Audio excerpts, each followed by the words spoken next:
from the University of Nebraska at Omaha, NCAA Collegiate Wrestling, as the UNO Mavericks host the Bison of North Dakota State in a crucial North Central Conference matchup. Tonight's broadcast is brought to you in part by Nebraskans for Public Television. Join over 33,000 viewers like you by becoming a contributing member today.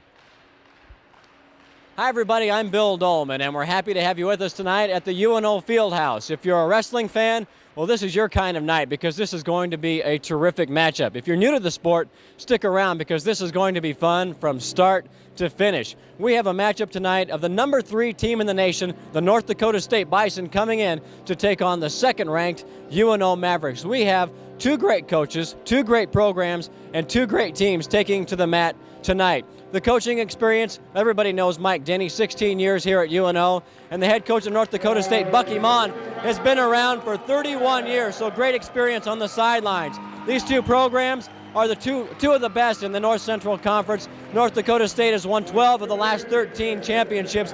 The last time they were defeated, well, it was by UNO back in 1991, and UNO comes into the 1995 season as the favorite to win the North Central Conference championship. As for the 1994-95 season as a whole, North Dakota State is 5-1 on this campaign. They've only lost their season opener, and that was to Division I Wyoming, so they've won 5 straight. The Mavericks are unbeaten. They are 5-0. How good is this matchup going to be? Well, we have 14 wrestlers tonight who are ranked in the NCAA Division II in the top 8 out of 20 wrestlers who will compete tonight. So this is going to be good, like I said, from start to finish, beginning at 118 all the way down to the heavyweight matchup.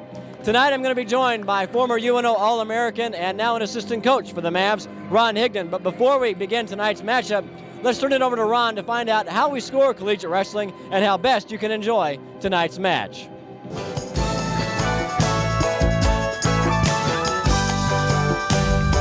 A takedown is worth 2 points. It's when one of the wrestlers establishes control or takes his opponent to the mat.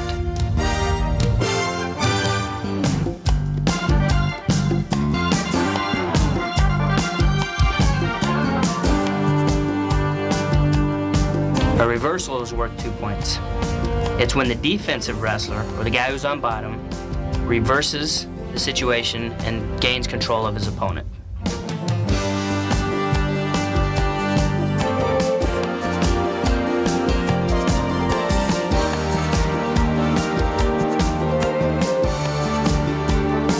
An escape is worth 1 point. It's when the defensive wrestler breaks free from his opponent and they are in the neutral position.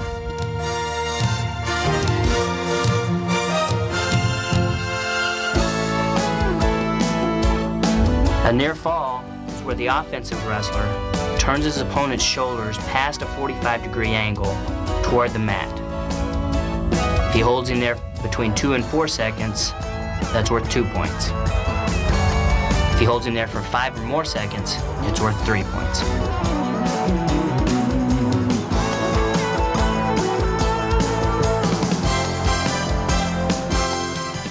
All right, I'm joined by Ron Higdon, and Ron, a lot of new things also happening in the sport of wrestling in terms of the team scoring that is a little bit different in 1994-95. Yeah, some of the NCAA changes that have come about this year are mainly has to do with scoring in dual meet situations, and where in the past, if you beat your opponent by 15 points or more, they considered it a technical fall and you received 5 team points. And they changed that to this year and changed the terminology also. Now they call it a match termination, and the most that you can get is 4 points. So the object of the rule change is obviously to get the wrestlers to go more towards the pin. Yeah, there's a lot more action that they're wanting to see in collegiate wrestling this year, and tonight's match promises to have a lot of action, like I said earlier, from start to finish between North Dakota State and Nebraska, Omaha.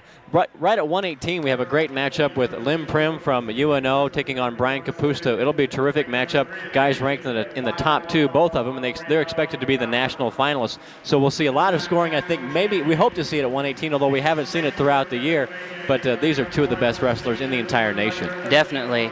As you said, they're ranked number 1 and number 2, respectively. Brian Capusta is a 2-time champion. Lim Prim is a returning All-American for him. So it's going to be a great match. They've met twice before, and both times it's come to overtime to decide it. We want to take a look at the lineups for tonight's matchup between the Mavericks and the Bison, and there have been some changes for North Dakota State since the weigh-ins earlier today. A couple of injuries have changed things up. But again, it'll be Lim Prim and Brian Kapusta starting at 118 pounds tonight.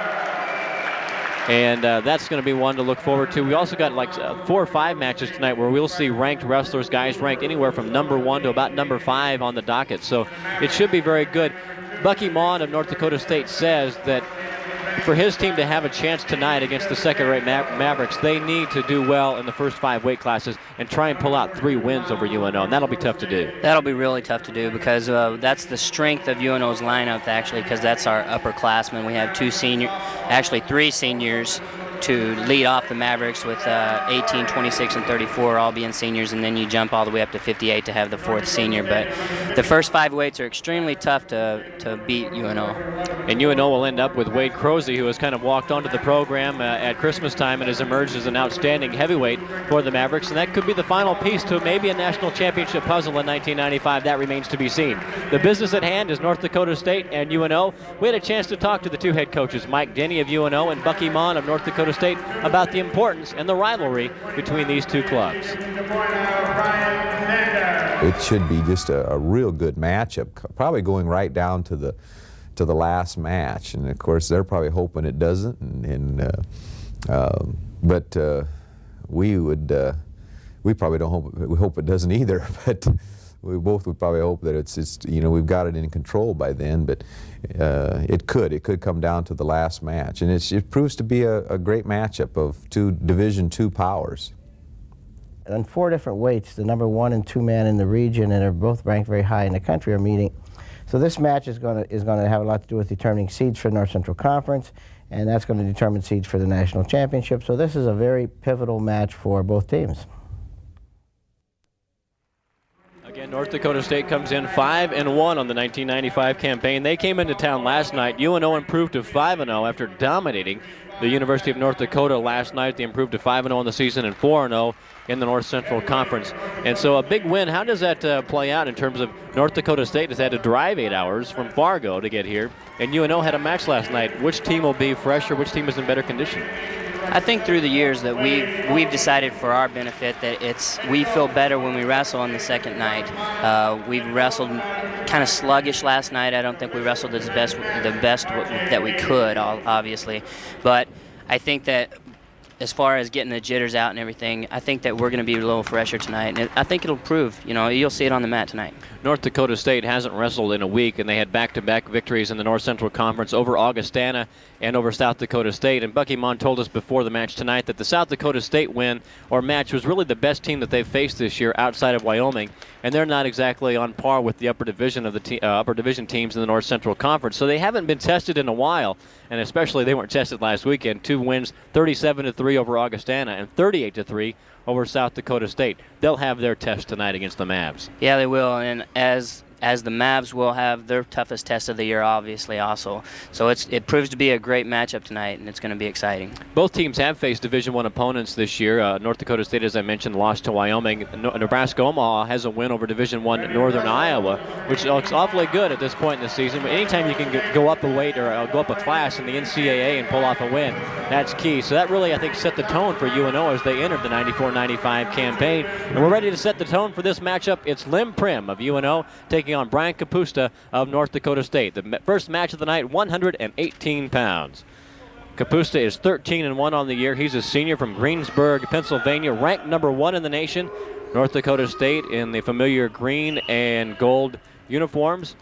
And in the UNO singlet, it'll be Lim Prim, 30-2. It picked up his 30th win of the year last night in that win over North Dakota. Prim is a senior from Grinnell, Iowa. Both of these wrestlers are really respectful of each other. They usually don't open up too much. They're afraid of making mistakes against each other. So it's going to be whoever decides to take the chance and maybe score, it's going to be probably the winner at the end. These guys have met before, and it's always low scoring. They have the capability of racking up a number of points because they're so talented, but when they face each other, you never want to make a mistake. When you're at the top of both divisions, whatever division you are in college wrestling, when you're at the top, I tell you what, there's very little difference between the wrestlers as far as talent is concerned. So whenever you get towards the top 4, top 5, they're usually very close matches.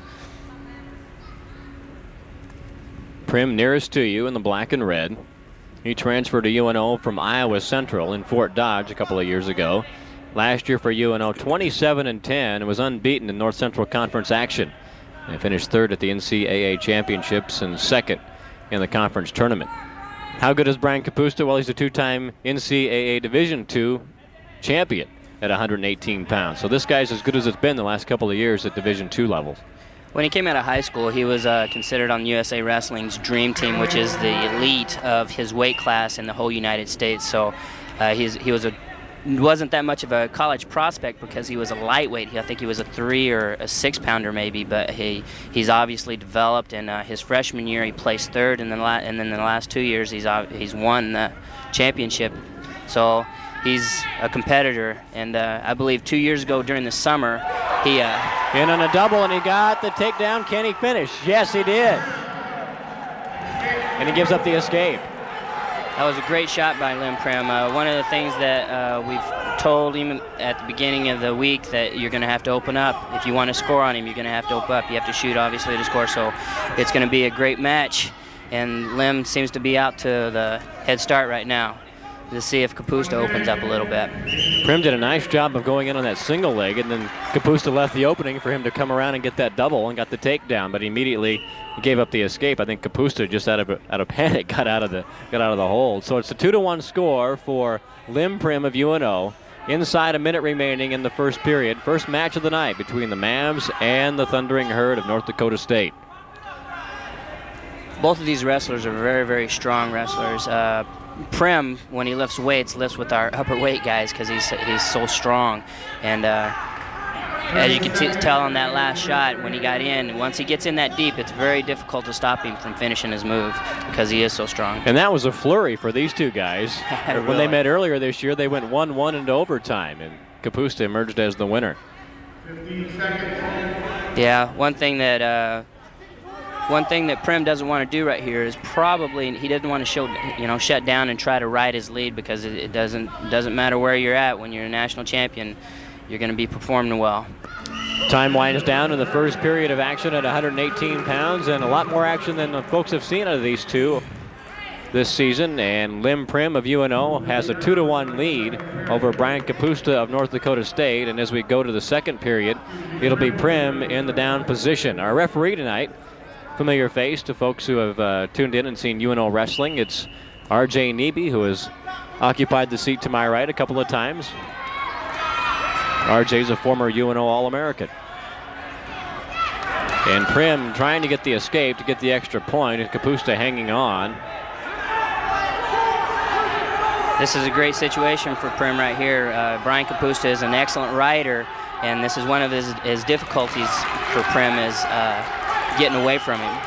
As riding time accumulates right now, it's going to be a difficult thing for Prim to get out and score again if he lets Kapusta ride him for more than a minute. In collegiate wrestling, riding time builds up to 1 minute, and then 1 bonus point is awarded. And right now, Kapusta has got that up to 45 seconds.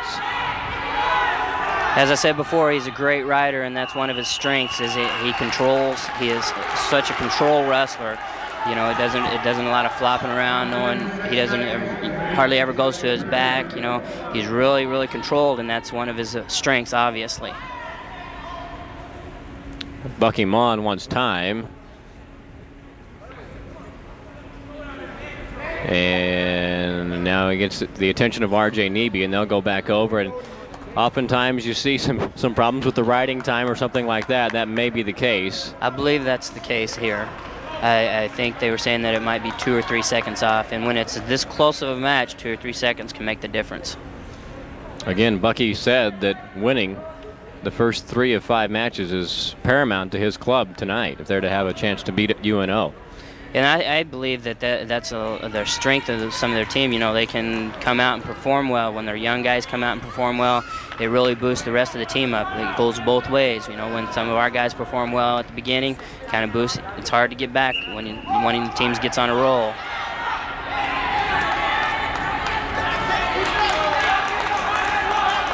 Kapusta's doing a terrific job on Prim. And with riding time up over a minute, the unofficial score would be 2-2. Prim is going to have to get out of there, otherwise the pressure gets on him in the third period to have to ride Kapusta out. Yeah, this is where it becomes imperative for both of the wrestlers to keep wrestling. That's up to the discretion of the referee right here, whether both guys are working sufficiently enough to please him. Kapusta now ranked 7th all-time at North Dakota State in career wins, 96 and 17, his career numbers. He needs 12 more. He'll move into 2nd place all-time at North Dakota State. He needs a whole lot of work to get up to number 1. Mike Langelis is first with 151 career victories. So Kapusta right now, though, is in charge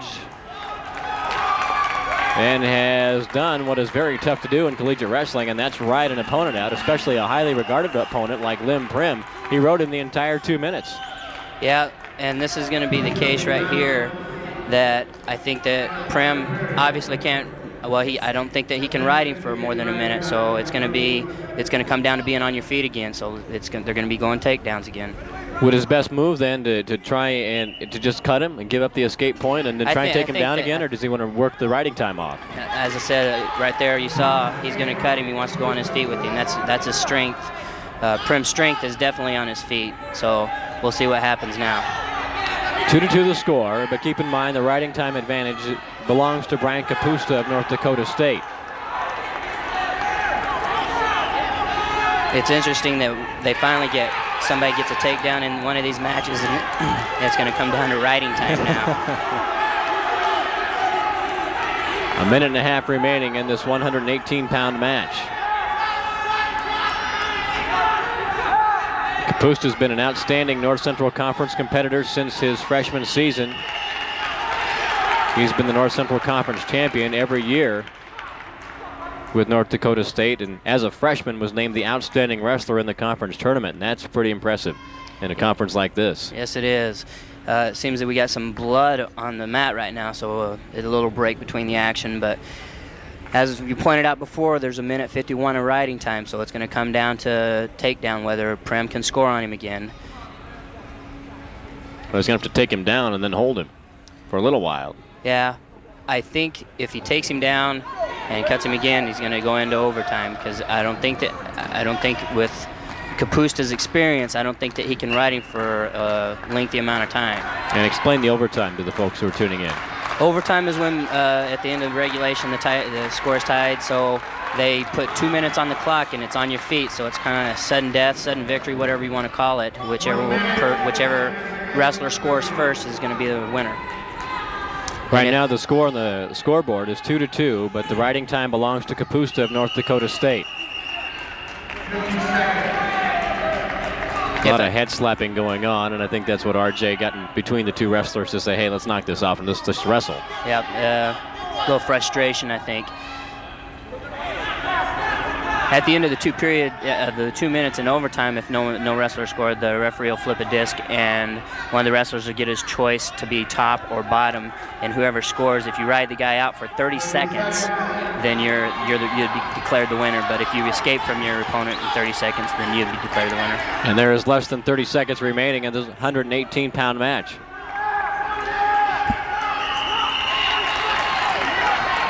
And they go out of bounds, and they'll go to the center circle once again, and it's 17 seconds for Lim Prim of UNO to try and get a takedown on Kapusta. Yeah, it's going to be difficult right now. Riding him out for 2 minutes, that wears on our guy. It's tough to keep your energy up for 7 minutes straight. Kapusta's ranked number 1 in the country. Prim is number 2, and that's the way they'll stay. With riding time, it's Brian Kapusta of North Dakota State, a 3-2 winner over Lim Prim of UNO, and a good start to this match for the third-ranked Bison. Yeah, it is, but again, he's ranked number 1, so he was going to be the favorite. That's the way we planned it. So, I mean, that's not unexpected is what I'm saying. Next up at 126 pounds for UNO, it'll be Jimmy Foster, a senior All-American from Broken Arrow, Oklahoma. Jimmy's 31-4 on the year. He'll be taking on a freshman, George Thompson, for North Dakota State. And this is a match when you've got a senior like Foster, ranked number 2 in the country, and you've got a guy like George Thompson, even though Thompson's ranked 3rd in the country, this is still an opportunity for the experience to take over, and you may be able to get some bonus points. You never know. But again, these are 2 very highly regarded wrestlers. Oh, I expect this to be a very close match also. George Thompson is a highly touted recruit out of South Dakota. He's a 3-time state champion, so he knows what it's like to be in the winner's circle. I have to give the edge to Jimmy Foster here just on experience, though. It's when you get up to that upper level, the more experience you have, you're going to have, more confidence. I think this freshman coming out is a little bit, tentative. He's going to be a little afraid of him. Give him a little respect here.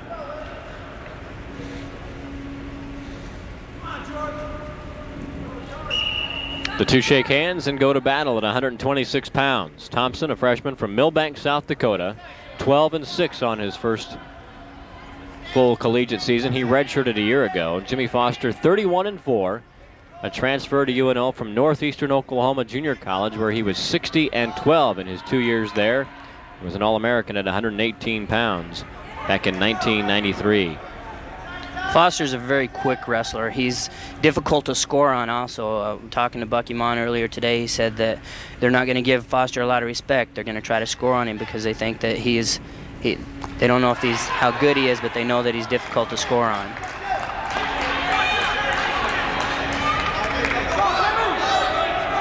This is a very pivotal match right here.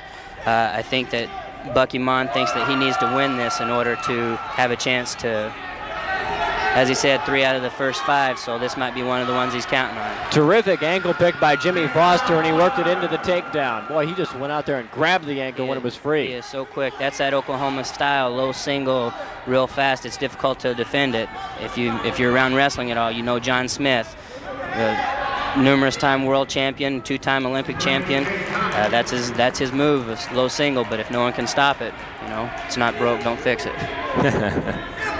2-1 the score. Foster gave up the escape to Thompson. And with 1:34 remaining in the first period at 126 pounds, UNO with an early lead. Foster accumulated 16 seconds of riding time right there before he cut him, so his strength also is on his feet, I believe. So I haven't ever seen George Thompson wrestle, so we're going to see what happens here.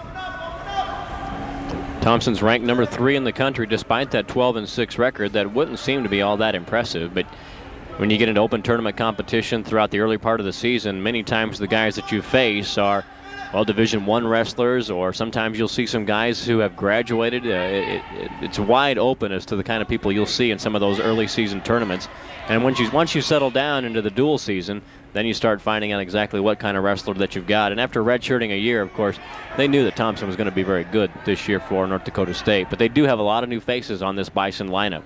Yeah, they started a lot of young guys tonight, but one of the positives for him is he's getting these guys experience. So later in the years, it's going to be good for them. They're going to be experienced when they become juniors and seniors. So it's going to be really good for the North Dakota State program. Yeah, I talked to Bucky before the match and said, "Well, you guys are ranked 3rd in the country. Did you think you'd be that high?" He says, "Well, we're used to being up there number 1 or number 2, so we can handle being down there for a little while." Yeah. Number 3 in the country being down. Actually, everybody thought that North Dakota State would be kind of down because they graduated a few seniors last year. So he's very he's anticipating what the future is going to bring him, starting all these freshmen here.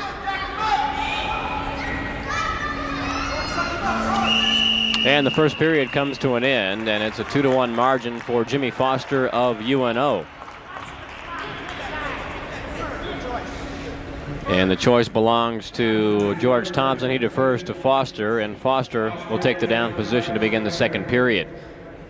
And as Ron mentioned earlier, Foster, after that takedown, accumulated 16 seconds of riding time that Thompson will try and ride off right here.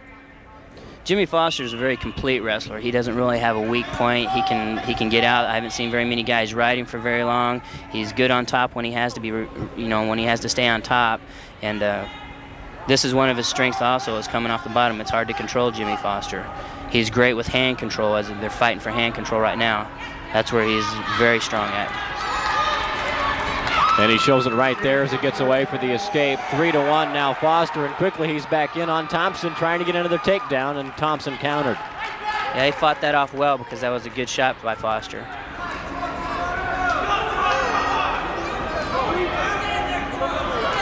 Thompson blocked the high C attempt.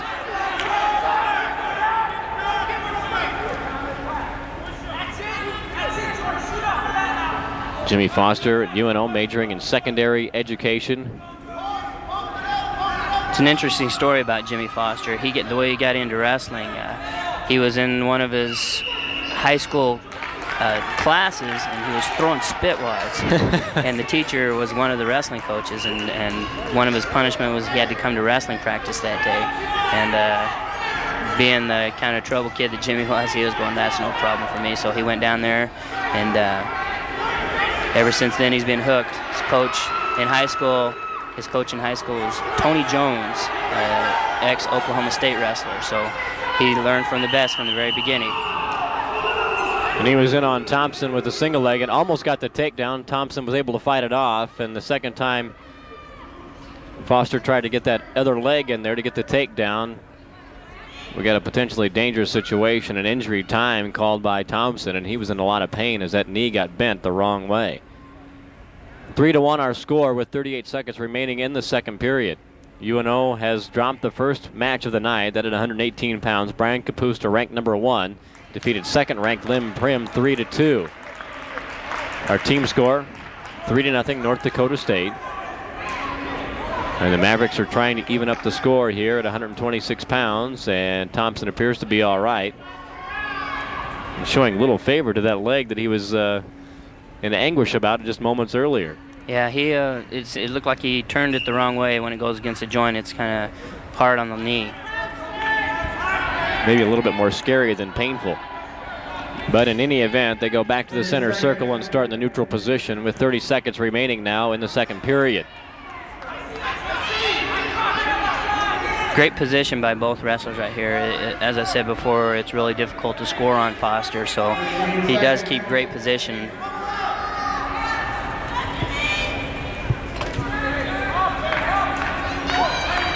Stand this over-under tie a little bit long. Hope that they break it up and get some action going. 2 seconds left in the period.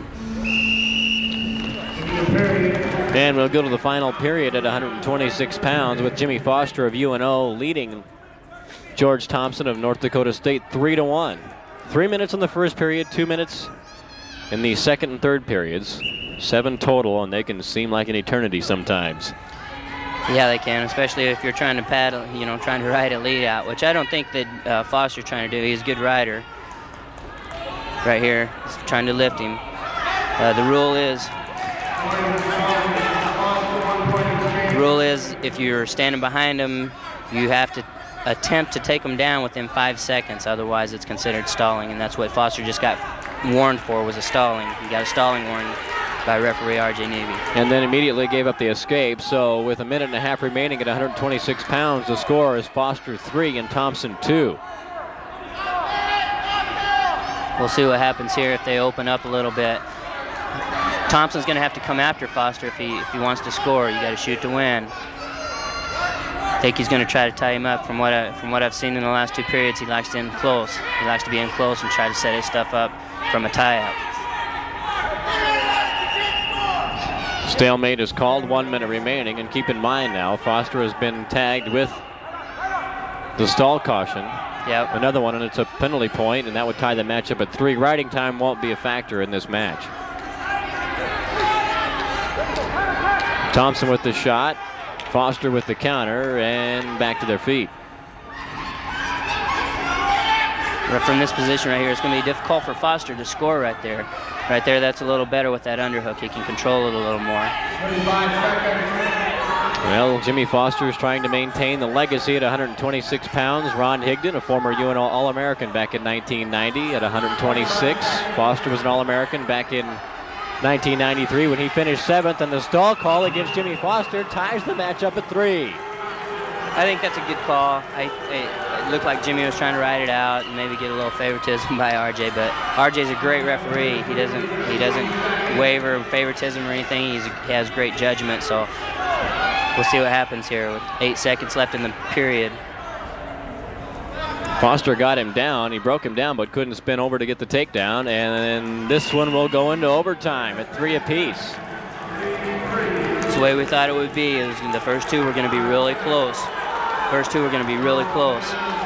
UNO team getting behind Foster right here, so it's going to be 2 minutes going this overtime. We'll see what happens here. I go back to that injury time that was called when Foster was in on that single leg and was oh so close to getting that other one, getting the other leg in and get the takedown. In fact, Neby almost gave him the points. Yeah, that was a judgment call right there. If Foster would have been close to scoring, actually, he could have actually gave him 2 points for it, because the message being, if a guy's about to score on you, if you yell and stop the move, then. But he felt that Foster wasn't gaining anything by it, and he wasn't about to finish the move, so he didn't give him the takedown. And Jimmy Foster went for the ankle pick once again, and Thompson almost countered him and got the takedown, but Jimmy was able to fight that off. So 40 seconds have gone by here in the overtime period. This is sudden death at 126 pounds. I'm very impressed with this freshman from North Dakota State. He seems composed. He doesn't really give Foster a lot of respect, and that's the way you got to be in college wrestling. You can't let him be like that when you go out there on the mat. Everybody's an enemy. Well, like you said earlier, he's a 3-time South Dakota State champion, and the only year that he didn't win it, he finished as the runner-up, and that was his sophomore year. 116 career wins during his high school career. Won 61 straight at one point. Then came to North Dakota State, redshirted a year ago, and here he is ranked number 3 at 126. 45 seconds remaining here in the overtime period. Mike Denny, UNO head coach, edging ever closer to the mat. And a stall now against Thompson. That's the first caution against the Bison wrestler. Right on the edge of the mat right there. That's a great time to score for both perspectives and both teams. If you can score on the edge, that's when you can mentally defeat your opponent. We'll have a stalemate as they go out of bounds, and there's 10 seconds. It's a 10-second sprint now in the overtime period. Foster of UNO led early 3-1, gave up a penalty point on a caution in the third period, and that tied it up at 3. 4 seconds left in this overtime period. And now no time left in the overtime period, and you can see that both of these Warriors are awful tired here as we'll go to the overtime, the second overtime, and this is a controversial, I guess, ruling now that's just relatively new in collegiate wrestling. It's almost decided by a coin flip. Thompson now will have to, the choice came down and Jimmy Foster won the coin flip. It was his decision to either take the up position or the down position. If he gets out in 30 seconds, he wins. If Thompson rides him for 30 seconds, he'll be the winner. That's as simple as it gets. Yep, right there it's a hand control war right here, and see who gets out. And Thompson forces him out of bounds. 8 seconds gone. Still 22 seconds left. Foster showed that excellent hand control earlier on in the match to get an escape. Can he get one here when he needs it most? 15 seconds left. It's going to be a close one here. Thompson did a nice job of breaking him back down to the mat, and Foster's to his feet once again, and this will be a chase around the mat. 7 seconds remaining. 7 seconds. Can Foster break it? Can Foster break it with 2 seconds? No, he won't be able to do it. And George Thompson of North Dakota State has pulled off an upset at 126 pounds. The freshman from Millbank, South Dakota, a 4-3 double overtime winner over Jimmy Foster, who drops to 31-5.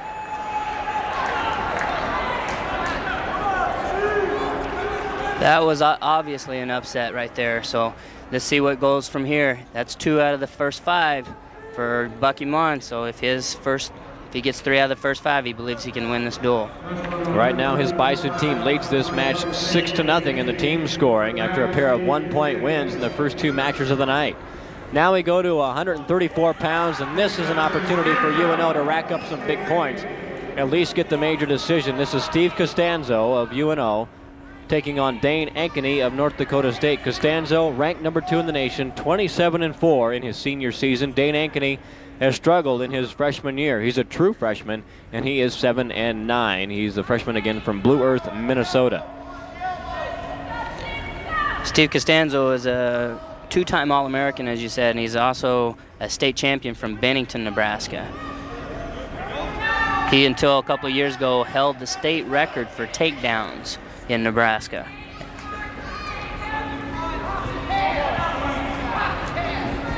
The favorite here is going to be Steve Costanzo. It depends on how many points he can get for his team. Steve Costanzo is another one that's very fast. He's hard to score, and when those guys get in there, he can spin around on them real well. He's also in very good shape, so towards the end of the match, I think you'll see him turn it up a little bit. And there was an instance of the senior showing the freshman exactly who's boss. That's just a little intimidation to let him know, hey, you're on my turf. This is my class. I'm going to show you why I'm ranked number 2 in the country. Costanzo's from Bennington, majoring in physical education. 2-time All-American for Mike Denny. They think he's a national title contender here in his senior year. He's in on the single and close to getting his second takedown of the match. He leads it 2-1. He got an early takedown here in the first period, and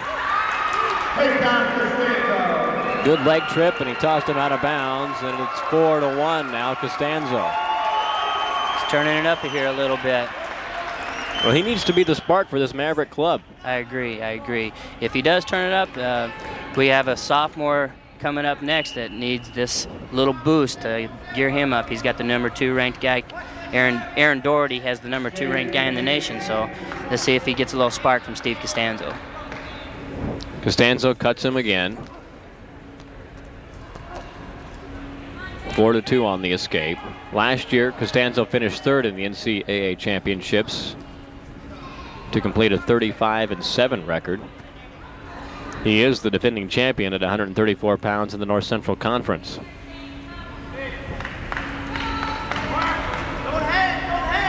Steve was kind of a wrestler that'll wear on you, kind of wear you down, and towards the end when you're kind of getting tired and a little sloppier, that's when he turns it up. He really scores a lot in the late in the periods. The Mavericks trying to come from behind, and another sweet single and the takedown. 23 seconds left. Let's see if he tries to ride him out. This is not one of Steve's strong points, is riding, so right there he's got an ankle for, going to try to bow him, I think.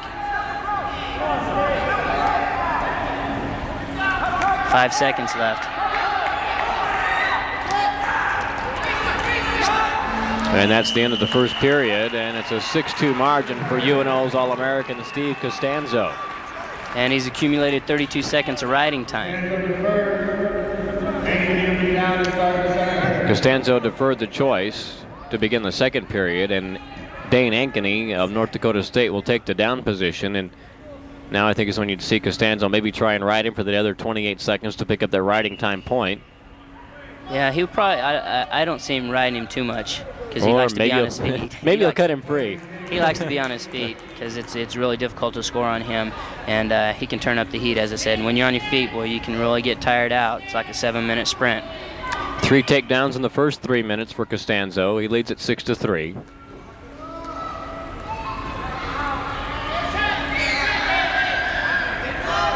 As a sophomore, he was named the Mavericks' Outstanding Sophomore, and then last year named the team's Outstanding Junior. But he also won another award I like in wrestling, the Iron Man Award. Yeah, that's one award that it's kind of prestigious actually, because it means that you don't miss any practices, you don't miss any competition, and that's a difficult thing to do in college athletics. Lest I forget, he was also named the team's Outstanding Freshman during his first season, so he has been a terrific wrestler for Mike Denny. I think he just right now, I think he's 3rd on the all-time wins list for UNO wrestling. He's chasing Brad Hildebrandt, which is a former All-American from Iowa. That was a great move. And again, he bullies him out of bounds. Well, Ankeny's not showing any letdown. He sprints back to the center of the mat, but he's got his hands full with the UNO senior. He's jumping around and everything and kind of wastes some energy. It's a freshman thing, you know. He'll see when it comes to third period and stuff.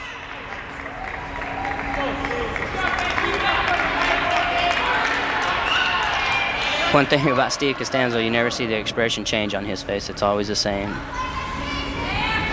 If he wins, he doesn't really smile that much. If he loses, he doesn't grimace. I mean, it's the same look all the time. Kind of lulls him, and then he explodes because he is so quick. We were talking about all-time career wins list.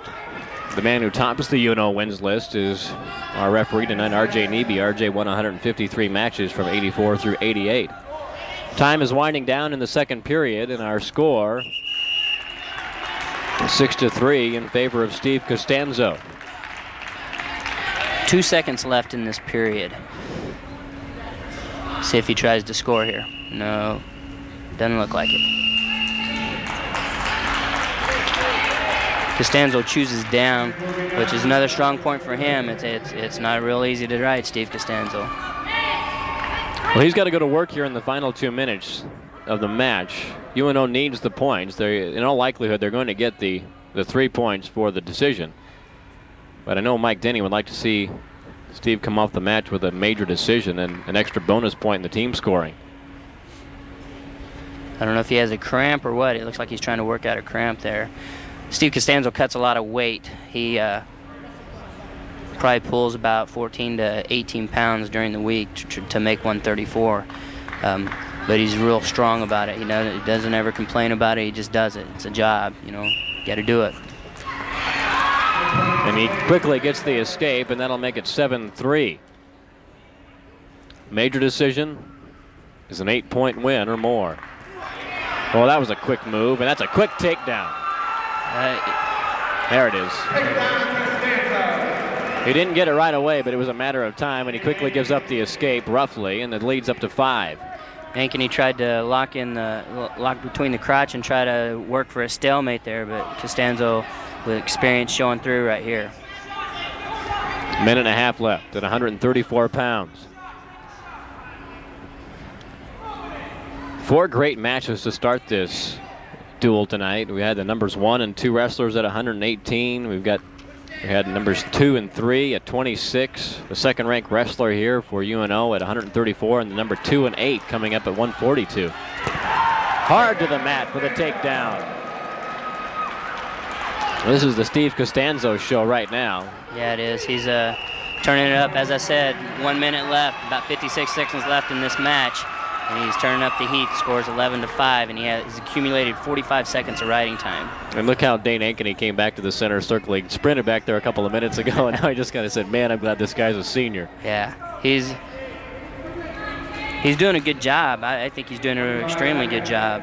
Steve Costanzo is one of the best wrestlers in the nation at this weight, and to keep from getting major decisions, which is what Bucky wants him to do at this point.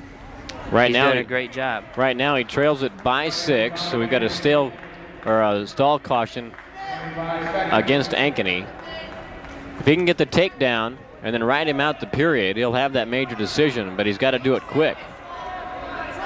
And Ankeny's doing a nice job of getting on his bicycle and running away from Steve Costanzo. And there's the second point, or the second stall caution, and boy, the folks on the North Dakota State sideline didn't like that. But that's a penalty point now for Steve Costanzo, and that makes it 12-5. Can Costanzo get the takedown in the final 5 seconds? He's going to try. Let's see if he can finish this right here. 2-1. Couldn't get it. Dan Ankeny did a great job for his team right there, not getting major decision by the second-ranked guy in the nation. And not to be saying that Steve Costanzo didn't do a great job himself. He's a very talented wrestler, and he did a great job in that match right there. Sometimes if guys are not out there to beat you, if they're just out there to not get beat very bad, it's difficult to wrestle them. It was a victory for UNO and a moral victory for North Dakota State. Costanzo improves to 28-4 on the year. Ankeny drops to 7-10, and we go to 142 pounds. And for UNO, it's a junior from Osseo, Minnesota, Aaron Doherty, ranked number 8 in the country, 24-7 this year. And for North Dakota State, Jeremy Levine, a junior from Foley, Minnesota, All-American, one of 4 returning All-Americans to the Bison squad this year. He is 14-4.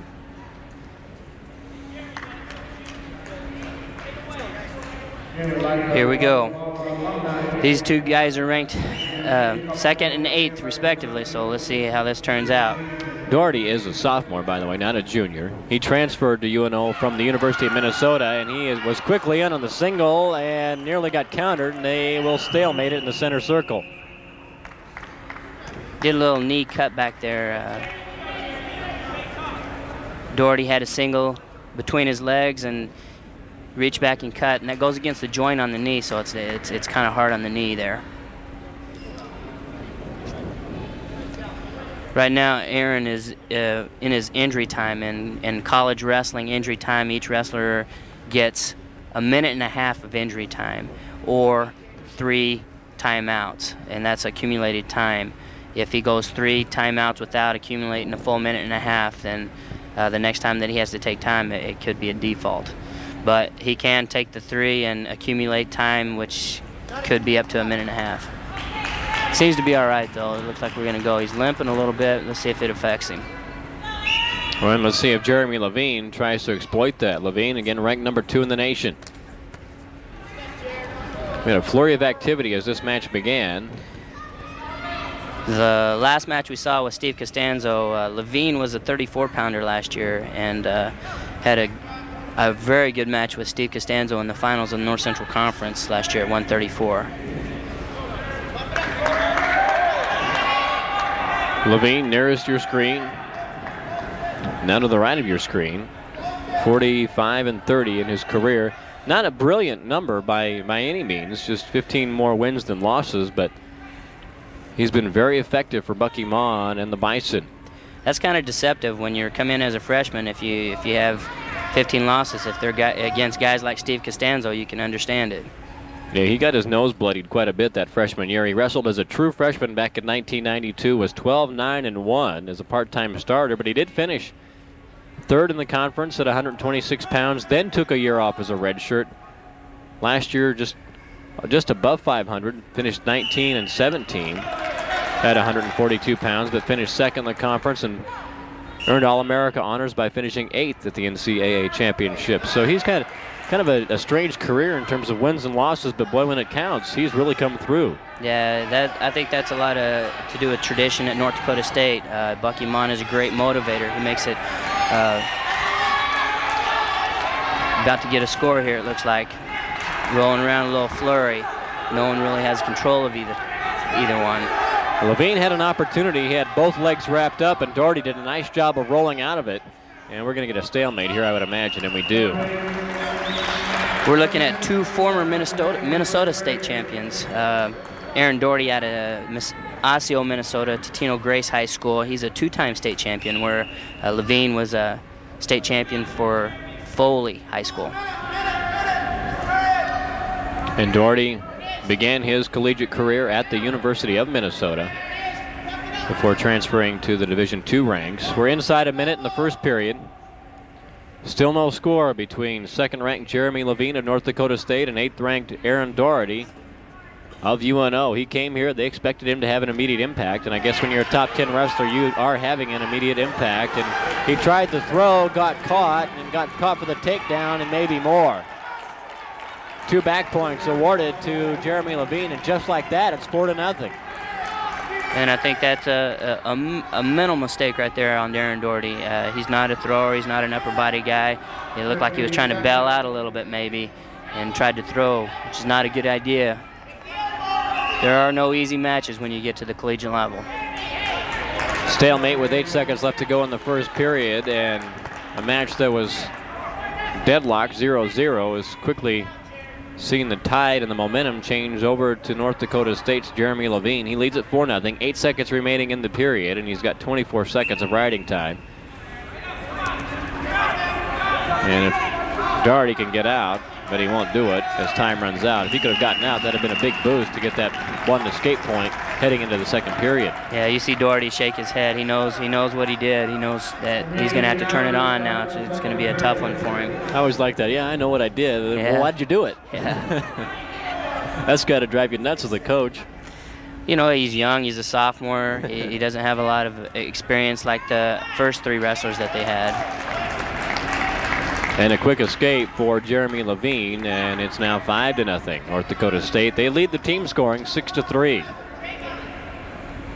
If North Dakota State gets a major decision out of this, that could turn the, it's going to be interesting to see what Bucky Mon decides to do in his upper weights.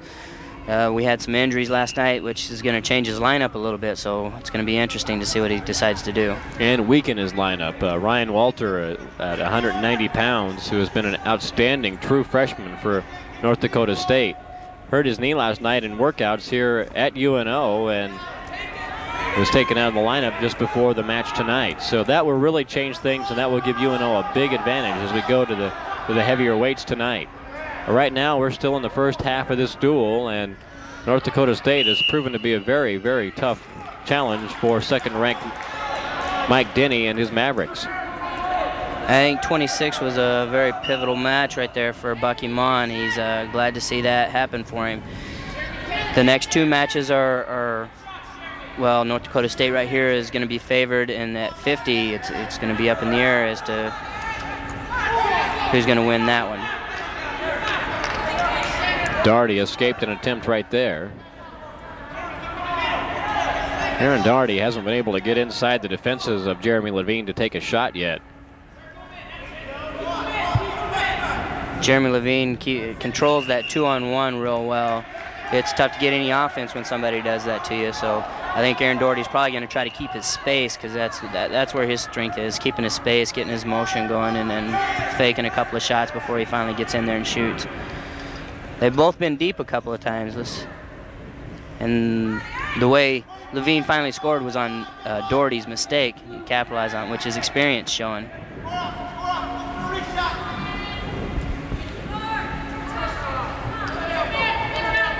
"15 seconds remaining in the period. Second period at 142 pounds. Aaron Doherty, 24-7 on the year for the Mavericks. He's got some work to do to avoid that 8th loss of the year.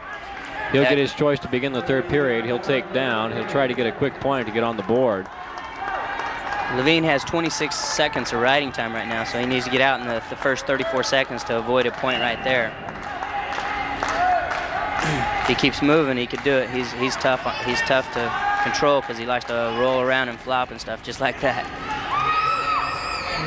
There's the escape. And now we're to a situation like we were just moments ago at 134 pounds, where the Bison were excited to not see the major decision, and that might be exactly what UNO is trying to do right now is, hey, let's not give up that bonus point. If you take away that mistake at the first period right there, it's a tied match, 1-1 going into in the third period. You can see some fatigue hitting both of these guys right here. They're not quite as quick as they were at the beginning. Shape might be a factor towards the end of this one. An interesting point, at one time this year, Aaron Doherty was 9-7. So he's won quite a few matches in a row. He's got a streak going here.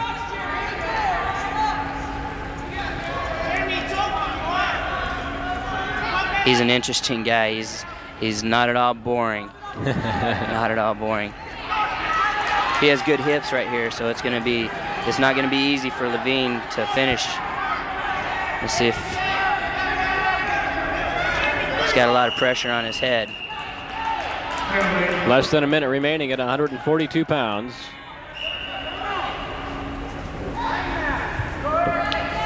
Well, Aaron Doherty is an accomplished guitarist, he says. He is very good. He's a good singer too. Plays the piano. He's a very talented young man. And he's a little frustrated right now. Definitely. It's a 5-1 margin for Jeremy Levine of North Dakota State. The Bisons with a 6-3 lead in the team scoring. Levine just got a warning from the referee for stalling. It looks like he's trying to ride his lead out at 5-1.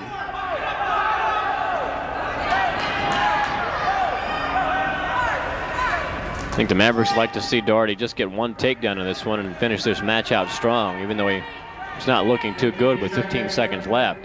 5-1 the score. Levine of North Dakota State appears to be en route to his 15th win of the year, which will stop the 15-match winning streak of Aaron Doherty. 5 seconds now And that will do it at 142 pounds. The mistake cost him. Mistake, tried to throw at the edge of the mat and didn't get it. Got caught on his back for 4 points. 5-1 the score at 142 pounds. Second-ranked Jeremy Levine improves to 15-4 on the year. Aaron Doherty drops to 24-8. And after 4 matches tonight, it's North Dakota State 9 and UNO 3 as we move to the 150-pound match. This will be Jason Hudson of UNO, a sophomore from Wahoo, Nebraska, returning letterman, a part-time starter a year ago. And he's having a pretty good season to date, 22-8. He dropped a decision last night against North Dakota. He'll be taking on Mark Pazdernick, a freshman with an 11-4 record from New Salem, North Dakota. He's a redshirt freshman. And here we go at 150 pounds. And this is when UNO needs to start making up some ground to build some momentum for those weight classes down the road. And right away, Hudson goes to work on Pazdernick. And he got the takedown and some back points. A lot of action there at the beginning of 150 pounds. 4 points, a 4-point move for Hudson and the 1-point escape for Pazdernick.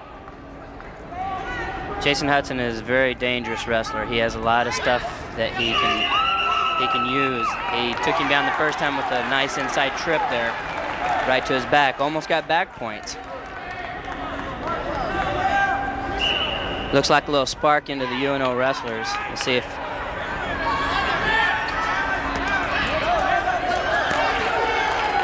And right at the edge of the mat, a takedown for Pazdernick.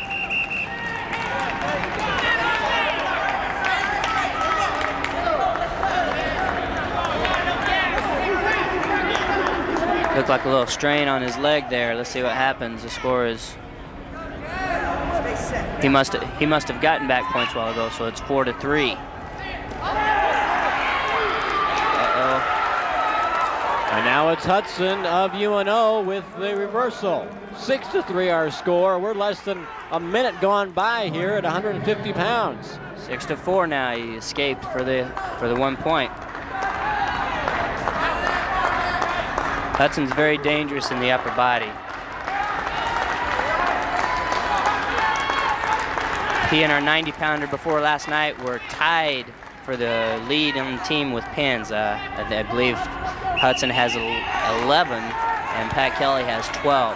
So he's a pinner. He's a very exciting wrestler to watch.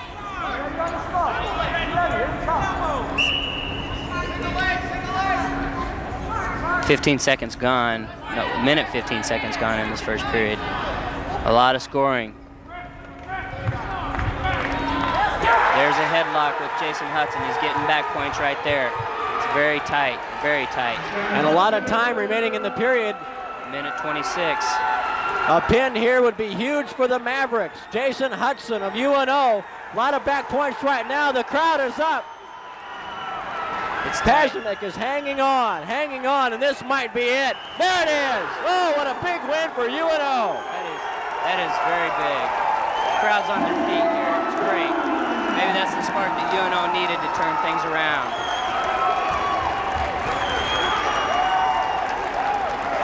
I believe, if I'm correct, that'll tie the team score up at 9.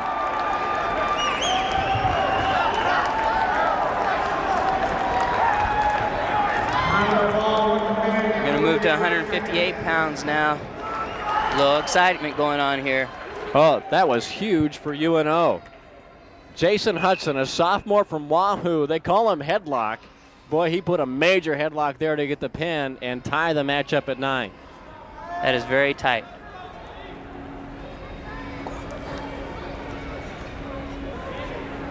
We'll move to 158 pounds, and this is a whole new match now, with the team score tied up at 9 apiece, and you could just feel that momentum shift over to the UNO sideline. And this is the point in the match where Bucky Mon said, okay, we've got to hang on through the first 5 matches, and then I'm going to see what I can do with my lineup at 158. Well, I don't think he planned on a pin at 50 pounds at all, and that really changes things up a whole lot. This is, as you said, the momentum swinging in favor of UNO. Right here. The senior Brian Zanders is going to be on the attack. He's going to be going for the pin. They need to get some extra points here and there, so we'll see what happens. This is Brian Zanders of UNO, a senior from Des Moines, Iowa, taking on Brett Svensson of North Dakota State. We've got a senior for the Mavericks and a redshirt freshman for the Bison. And you can see the intensity pick up in this match, and RJ's got to get involved. All right, guys, let's talk about this. Come on. I think RJ's going to try to calm him down. Guys kind of swinging out there. It's not a boxing match. RJ's saying, look, I did my time here. Don't get me involved in this. Yeah. It's difficult to do when you're a referee out there. The guy's temper's flaring, frustration when you can't score on a guy. We'll see what this freshman can do against the senior. And it's not like these two programs don't know each other. This is a rivalry in the Division II, and especially in the North Central Conference. When you've got the second-ranked team in the nation, the number 3, hey, there's a lot of pride on the line. So the intensity is bound to pick up somewhere along the line, and I think North Dakota State, after the pin, has got to try and make something happen as we look to the second half of this duel. Right there, Brian Zanders is on the attack. I wouldn't be surprised at all if I see him call North Dakota State for stalling right here. He's gonna have to. We're taking some injury time for Zanders right here. It looks like he needs a. Oh, he's putting a thigh wrap on. Earlier in this year, the wrestling team has a flag football team, and they play in intramurals here at the university. And Zanders was on a breakaway for a touchdown and pulled his hamstring. Of all things, that's not one of the things Coach Danny's happy about. I was going to say, but he was real happy to get that phone call. Brian Zanders has been a terrific addition to this Maverick program, a transfer from Iowa Central. They've done pretty well from Iowa Central.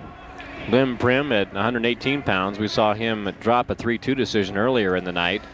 He came from that Fort Dodge, Iowa school. Zanders, outstanding performer. Also just an outstanding student athlete all the way around. He was the UNO Male Athlete of the Year a year ago after finishing 3rd and earning All-America honors at the NCAA Championships in 1994.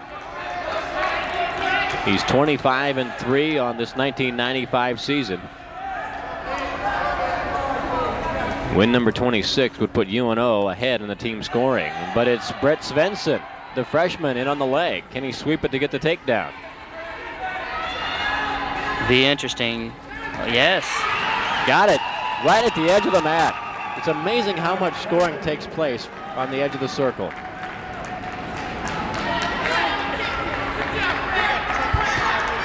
It looked like Zanders kind of shoved him with his foot. A little frustration there. It cost him a point. RJ Nevy gave him one for a technical violation. He's going to have to control his temper a little bit. The penalty point gives Svensson a 3-0 lead on that takedown. Or after that takedown. 1 minute, 1 second remaining. And Svensson's going to cut Zanders free, and that's a curious move. Well, he took him down, so maybe he thinks he can do it again. We'll see. Boy, for a freshman to do that to an returning All-America senior, I'll tell you what, that's pretty gutsy. And Zanders is also an All-American from junior college, which proves that in the clutch he can turn it on. He knows when it's tough. Oh, he got the inside trip and a near takedown on the edge of the mat. But Svensson did a nice job getting back to a knee and now back to his feet. That countered Zanders' takedown attempt. 3-1 the score. Zanders getting that escape on the international start. 20 seconds left. I think that Zanders is going to have to score. He might do it right here. Nope. It's a nice shot. He got in a little deep, but looks like Svensson's lower body is very strong. He looks like he has a very strong hip, so it's going to be hard to score if you shoot straight in like that. Time runs out in the first period. Our score, Brett Svensson of North Dakota State 3 and Brian Zanders of UNO 1. 9-all in the team scoring after the big pin at 150 pounds. Jason Hudson pinning Mark Pazdernick to improve to 23-8 on the year. Another optional start escape for Brian Zanders And he's cut that Bison lead to 1, 3-2. This is going to be very interesting. This is going to be very interesting. If this could be an upset, we'll see what happens. Some flurries there. Some good position by both wrestlers right there. Svensson, I tell you what, Bucky Mom brings his guys to wrestle every time they come up here. Boy, they're fired up to really wrestle.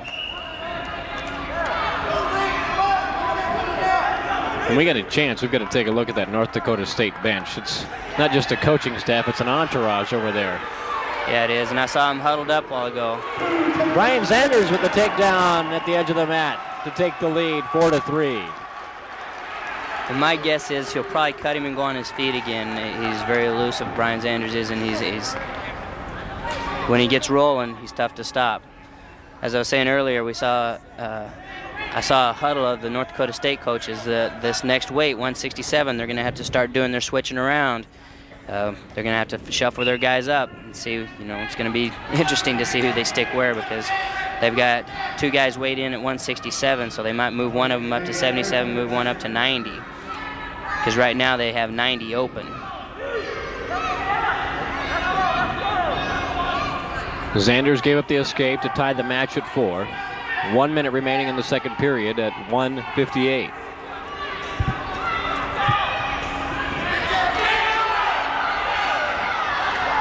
Sanders complaining a little bit that he's in his face.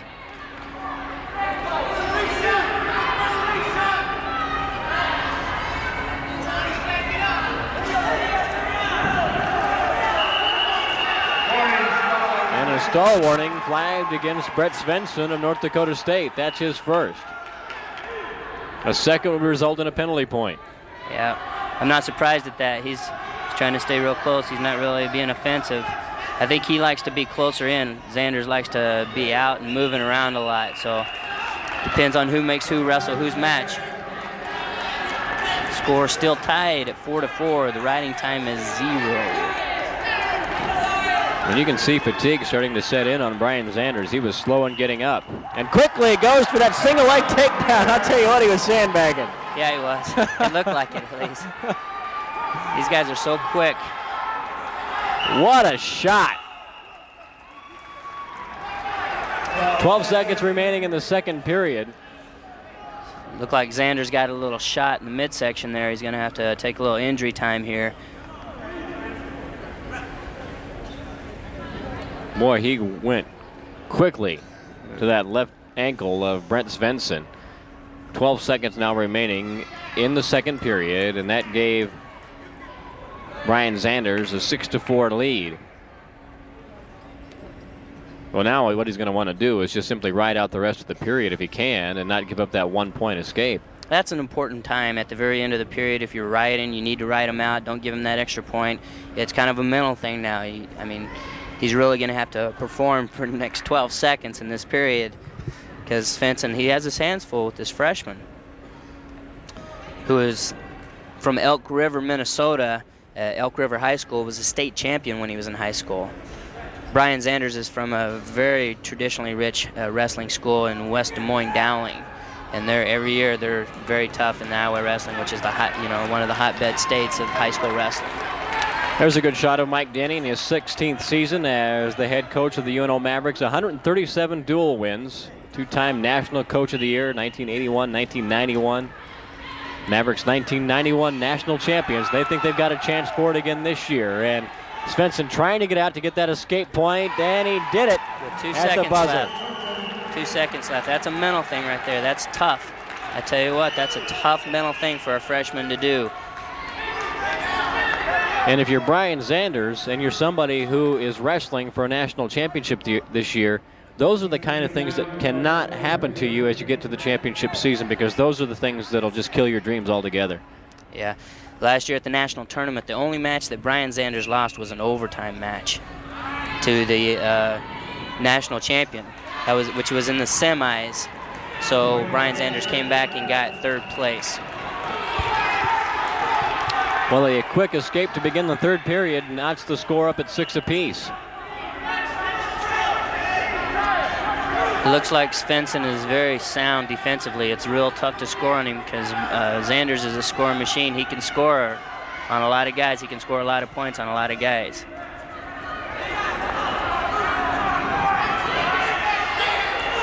Brian wants to do his work at the middle of the mat. 6 apiece, 158 pounds. Brian Zanders of UNO. Left of your screen, Brett Svensson of North Dakota State on the right. Svensson's a freshman. Zanders, returning All-American. He's a senior. Minute 18 left in the third period. Yeah, we're in the third period here, and Svensson has been whistled for a stall warning already in this match, so keep that in mind. He's got to be somewhat the aggressor here in the third period. Zanders can't stay on his heels too much either. No, there's a nice shot. Can he finish it off? He's got to take him down. His feet are on the mat, yes. That'll He's do got it. to give him 2. That's a nice shot. That's a great shot by Brian Zanders. That's senior experience right there showing through. Seconds ticking away in the third period, and that's when it's crucial that you have to score. The thing I've been impressed with Zanders is we've seen him get 3 takedowns today, and all 3 have been different. Not just the ankle pick or the high C or something like that. He got the double leg. He did a nice low shot there in the second period that gave him that 6-4 lead. He cuts him loose here. That makes it an 8-7 margin in favor of the UNO senior.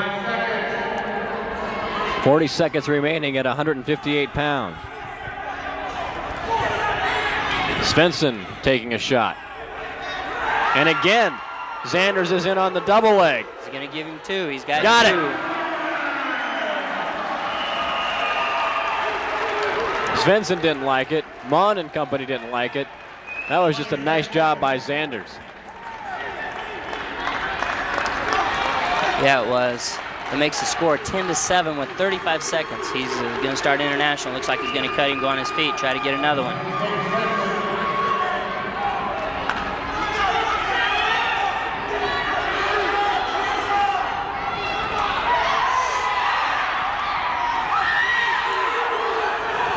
Give him 2, nothing yet. He's hard on that knee there. He's going to stop for potentially dangerous.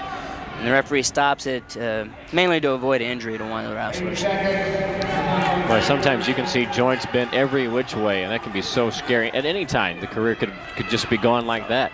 It is so scary. That's one of the bad things about last night. As he said, the freshman Ryan Walters getting hurt in practice. That's not what you want to see, and that's not what anybody wants to see. You know. Time runs out at 158 pounds, and Brian Zanders, the number 2 wrestler at 158 in the nation, ups his record to 26-3 with a 10-8 decision over Brett Svensson of North Dakota State. Svensson now falls to 5-7, but more importantly for UNO, the Mavericks take a 12-9 lead in the team scoring. And here's where things were going to be shaken up a bit for North Dakota State as to who they would wrestle at 167 pounds. They weighed in a couple of guys, Jeremy McCrank and Kirk Fight. It looks like they're sending out Fight. And they will be taking on, one of them will be taking on Raphael Kizzy, the junior from UNO, and there's Kizzy right there. Kizzy, another transfer from Iowa Central. He's 28-2 this year. Junior from Harvey, Illinois, and there's Kurt Fight. Fight's a sophomore from Rushmore, Minnesota. They expected him to compete this year at 158 pounds, and they moved him up to 167, and right away Kizzy goes to work. And we've got back points being accumulated. This could be big for the Mavs. Kizzy, can he get another pin for the Mavericks? Fight is in the fight of his life right now in the first period, just 15 seconds in. Oh, this got a long way to go here at 167 pounds, and Fight rolled out of it. Raphael's not done yet, though. He knows what he can do to this guy. 5-point move to begin the match at 167. Man, that was quick. There he is again. Oh, this is going to be it. There it is. Oh, baby, was that quick. With 41 seconds in the first period, Kizzy. That's one of the reasons he's ranked #1 in the nation. The #1 man at 167 pounds. Raphael, you got to stay up there a little while longer. We got things to tell you about him. Very fond of drag racing is one of his hobbies, and I'll tell you what, that was a funny car sprint to the finish as he did away with Kurt Feit in just 41 seconds. And now, second-ranked UNO, who trailed early on in this match 6-0, has come back with a flourish to lead the team, scoring 18-9. Right now, they're sending out Jeremy McCrank. I believe that's the guy. That's one of the guys they weighed in at 167. Well, for UNO, it's John Calling, a freshman from Upton, Wyoming, 20-12 on the year, and we settled down a little bit. By this time, Kizzy had put on a 5-point move at 167, and moments later got the pin. Here we can talk to you at least about these guys. 177 pounds. Here's John Calling. We'll have a little injury time now. 4-time state place winner. John Calling was a state champion in Belfouche, South Dakota, his senior year. I think actually his senior year he was in Upton, Wyoming. He spent most of his high school career in Belfouche. He's a former AAU national freestyle champion and a 3-time AAU national Greco champion. So he knows what the tough competition's all about. And this is Jeremy McCrank for North Dakota State. He's a redshirt freshman from Bloomington, Minnesota. He's former high school runner-up. He's from Bloomington Kennedy High, which is a very traditionally rich wrestling program. They have the Morgans some of the Morgans went to North Dakota State. Some of the Morgans went to Minnesota. It's a great wrestling family. And right now, the #1 guy ranked at 190 in Division I, Joel Sherritt from University of Iowa. He's also from Bloomington, Minnesota. They've got a pretty good program over there in Iowa this year, don't they? Boy, they just rolled right through those national duels, just dominated Oklahoma State last week. They're just solid at every weight. They really don't have a weak point. I think their weak point probably was 134 before they moved a freshman, Mark Ironside, I believe it is. They moved him in there, and he did a great job this last weekend, beat some quality people for Iowa. With this being the case, that means that they're going to probably move up Mike McCormick to 190 to wrestle Pat Kelly, and then they'll move they'll have their old 90-pounder Pat Finiseth wrestling Wade Crosey at heavyweight. It could come down to heavyweight. You never know. Right now, the momentum's definitely in UNO's side. Kind of slowed the pace down here a little bit. A little bit. We can catch our breath. I'm not sure that Raphael Kizzy ever lost his breath. I don't even think I got his name out of my mouth once.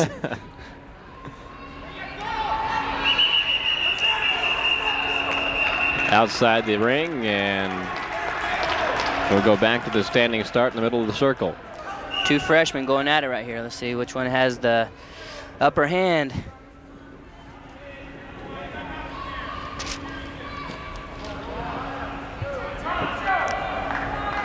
Team score right now is 18-9. Again, 3 points for a decision, 4 points for a major decision. That's a win of 8 points or more in the individual match. And then for the pin, 6 points. We've already had 2 pins tonight by Maverick wrestlers. Kizzy at 167. And then Jason Hudson. That was the first period pin back at 150, wasn't it? I think it was. I think it was too. I don't think either one of them got to choose top or bottom. So Jason Hudson and Ralph Kizzy did not want to stick around too long tonight, get any airtime, so they made quick work of their opponents, and that's been big for UNO tonight. I think airtime was the last thing on their mind. A little equipment adjustment here. 14 of the 20 wrestlers slated to compete tonight are ranked in the nation's top 8 in the NCAA Division II. Many others ranked very high in the regional rankings as well.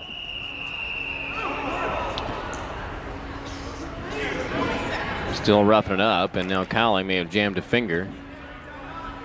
He's already stopped the clock a couple of times, but that was for a bloody nose. And when there's blood involved in an injury, then it's just an unlimited time until you get the bleeding stopped. 37 seconds remaining in the first period. We're at 177 pounds.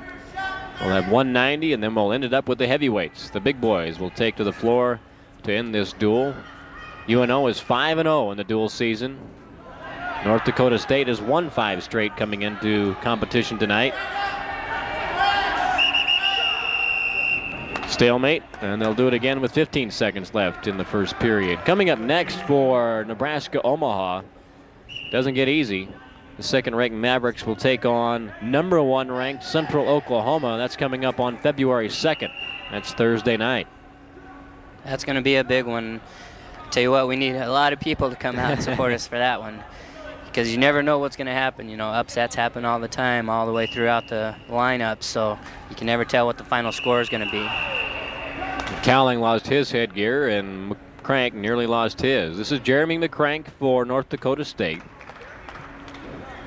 And John Cowling, talented newcomer for UNO, 105 and 17 during his high school career. He was named to the USA Wrestling Magazine High School All-America squad as a senior in high school. Yeah, he was a very highly recruited freshman out of high school. And time runs out in the first period, and we still have no score between these two 177-pounders. Speaking of, well, the first part of February, John Cowling will turn 20 on Friday night. Boy, that makes me feel old. Well, an early birthday present, though, would be awful nice if we could pick up a win against Central Oklahoma. Oh, yeah. Give you an idea of how good Central Oklahoma is.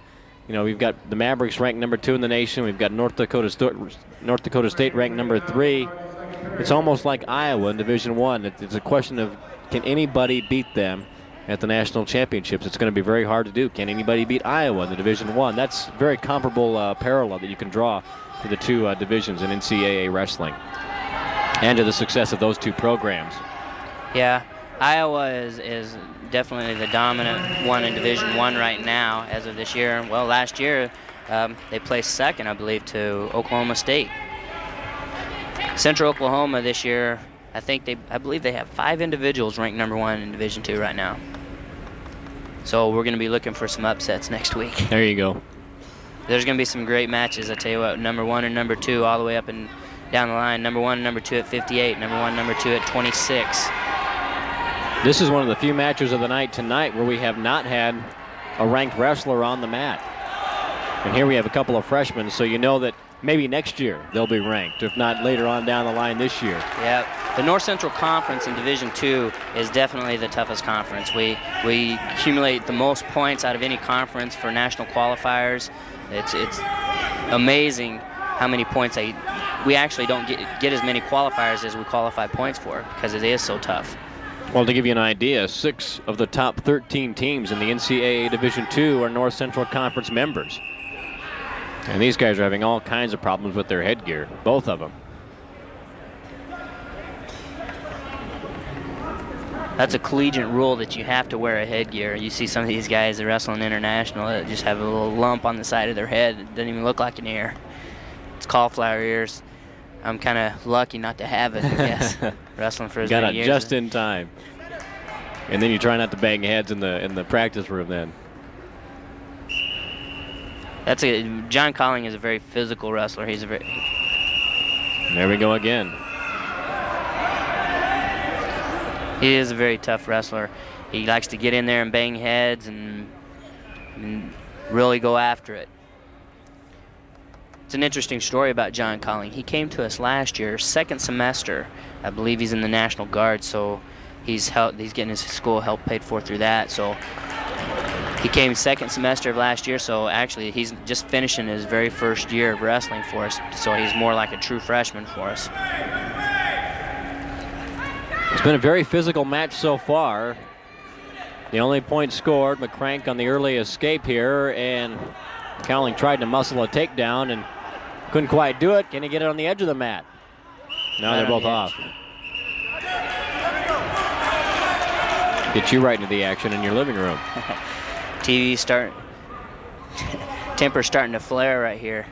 Looks like a little blood on John Collins' nose. I believe right now he has a cracked nose. So he's a tough individual to be out there wrestling. Only 1 point scored here. We're at 177 pounds. Next up for North Dakota State, they'll be at home on the 31st of January against St. Cloud State. Looking ahead, the North Central Conference Championships will be held in Sioux Falls, South Dakota on the 19th of February. And then the NCAA Championships, kind of a feather in the cap to the state of Nebraska, they'll be held at the University of Nebraska Kearney on March 4th through the 5th. So I'll tell you what, we talked about the outstanding wrestling in the North Central Conference. I think as a whole, the Division II level in the state of Nebraska is very, very good. Chadron State's got an excellent team this year. They're ranked in the top 10. UNK has been ranked in the top 10 this year. And, of course, the Mavericks, outside shot at the national championship. So a lot of folks around Nebraska who have seen some of these guys wrestle throughout the year, be it in high school like a Steve Costanza, will have a chance to see them in national tournament action right here in the Cornhusker State. And I think that's a big feather in the cap for Nebraska wrestling. That'll be good because it'll be after the high school state tournament that's held in Lincoln, so maybe we can get some high school people out there to see some good college wrestling.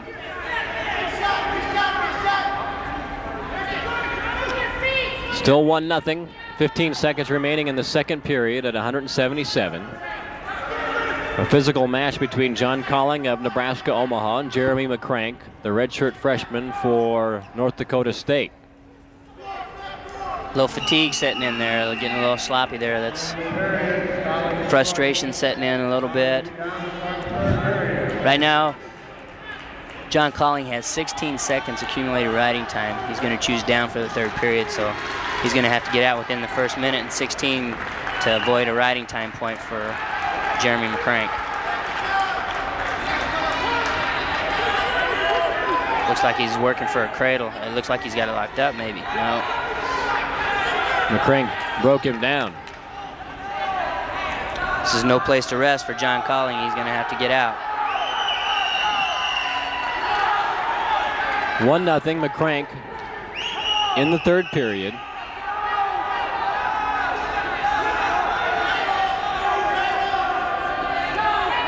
Tell you what, every one of the freshmen that Bucky Mon has sent out on the mat came to wrestle. They're tough. There it is. We're tied at 1 now. Now McCrank has accumulated 23 seconds of riding time, so it's 1-1. It's going to come down to who can get the takedown, looks like. North Dakota State won 3 of the first 4 matches of the night. UNO has won the last 3.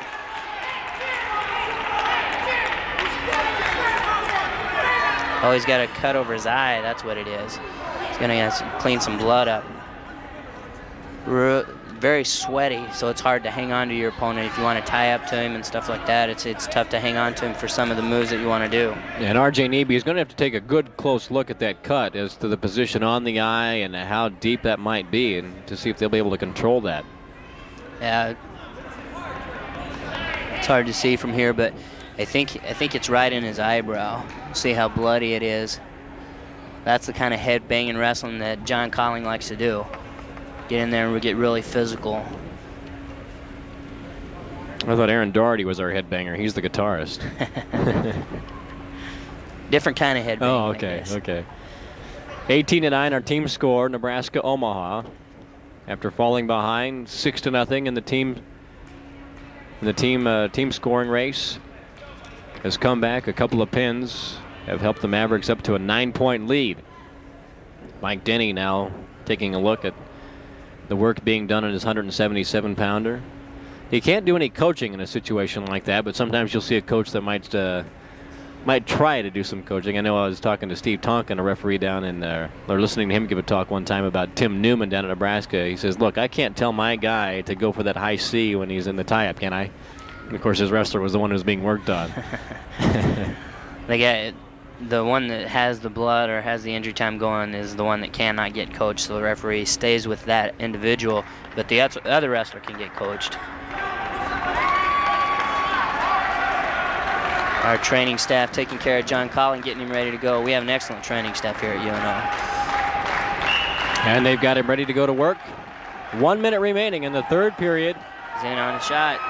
Well, he used the most of that break, got a little rest, and now working on a double leg. Can he get the trip and bring him around? No, and it's going to be, yes, the takedown for Jeremy McCrank.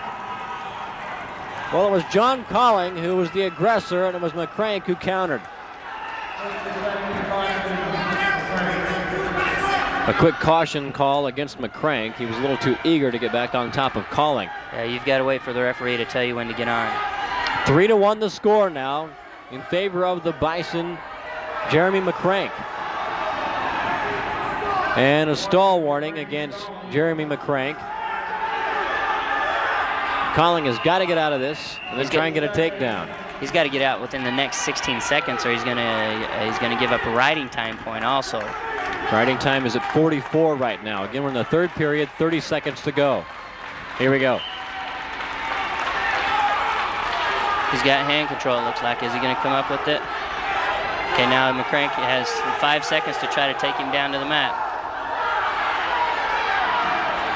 He didn't do it. Another stall warning. But he's accumulated 58 seconds of riding time, so he might trade a point for a point there. John Collins has got to get out in 16 seconds and try to take him down. Mike Denny telling John Colling to explode on the whistle. It's tough to keep your guy down if he's up and away right away. It's also very tougher if you're on bottom to get up that quick. And he couldn't do it. So there's the riding time point for Jeremy McCrank. 10 seconds remaining in the match. There's another stalling, I believe. And there's the match. John Colling was in on a great shot there, and it was fought off. That's freshman against freshman, so looks like the freshman from North Dakota State that came out on top. That was a war at 177 pounds. Not a lot of scoring, but a lot of action throughout the match, and very physical contest. And it was Jeremy McCrank improving to 12-3 on the year with a 4-2 decision over John Colling of UNO. Colling now 20-13, and then the team scoring. North Dakota State cuts into the Maverick lead. It's now 18-12, and the Bison halt a 3-match winning streak by UNO wrestlers. So we go to 190 pounds. And this will be Mike McCormick, who was scheduled to go at 177 pounds for North Dakota State. He will move up a class because of the injury to Ryan Walters. And for UNO, it's Pat Kelly. And Kelly is in on a low single. He's got the other ankle picked, and if he can get his head out, he's got a takedown, and he does. This is kind of a different situation here. He's got to be smart. This is another young wrestler for UNO, and McCormick is a junior. Both of these guys are pinners, so it could be an exciting match. Yeah, McCormick leads this Bison team in pins with 7. He's a terrific wrestler at 177 pounds. He's ranked number 1 in the region, and he's ranked number 3 in the nation. But boy, moving up 13 pounds in weight class, that can be a big move when you're taking on a guy like Pat Kelly, who's ranked number 3 in the nation at 190 pounds. He's at home right here. Yep. Stalemate is called. Coach Denny's upset right there. It looked like Pat Kelly was working on something, and he's trying to tell RJ that he didn't give him enough time to work it. That's up to, that's referee's decision. You gotta determine when one of the guys isn't working, or both of the guys aren't working, or nothing's, no progress is being made. So right here is where McCormick is very good. He's very good in the upper body. And he's away for the escape. It's 2-1, and very close to another takedown for Pat Kelly. He accumulated 55 seconds of riding time there, which is going to come in his benefit later on, I bet. Tell you about Pat Kelly. He's a sophomore from Cody, Wyoming, majoring in math and computer science. 23-5 this season. Last year as a starter at 190 pounds for the Mavericks, 19-14. And an academic All-America honors. 3.39 GPA a year ago. He's one of 2 Maverick wrestlers who's married. Jimmy Foster is also married. We saw him earlier at 126 pounds.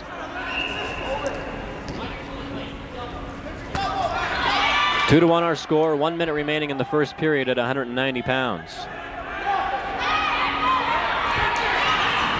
And McCormick tried to go for the pin, and Kelly got him almost turned over, and then they'll go back to the stalemate. Nothing happened.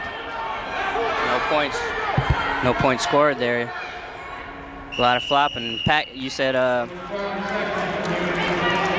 Mike McCormick leads the North Dakota State team in pins. Well, Pat Kelly leads the UNO Mavericks in pins with 12. We've already seen a couple of pins tonight.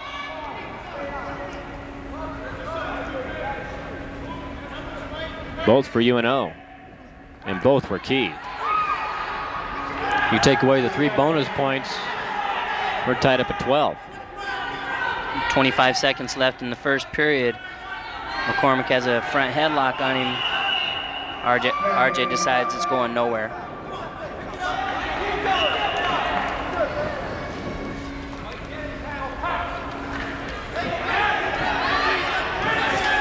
Kelly in on that left leg. Again in. If he can get over there and get that ankle trip, he did it. Just at the end of the period for the takedown. Oh, was that big? That is big. That is big. With 1 second left, he finally hit the mat. So the score at the end of that period is 4-1.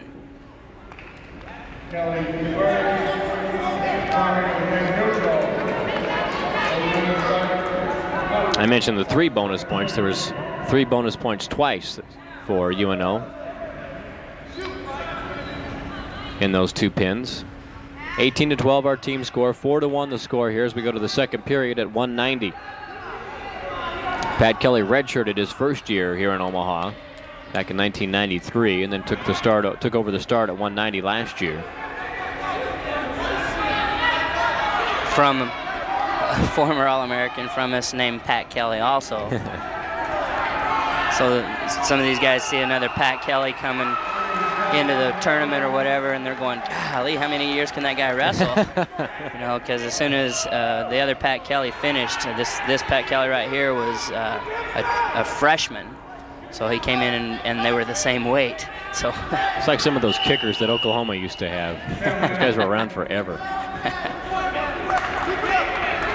Kelly was in on a low single and couldn't do anything with it.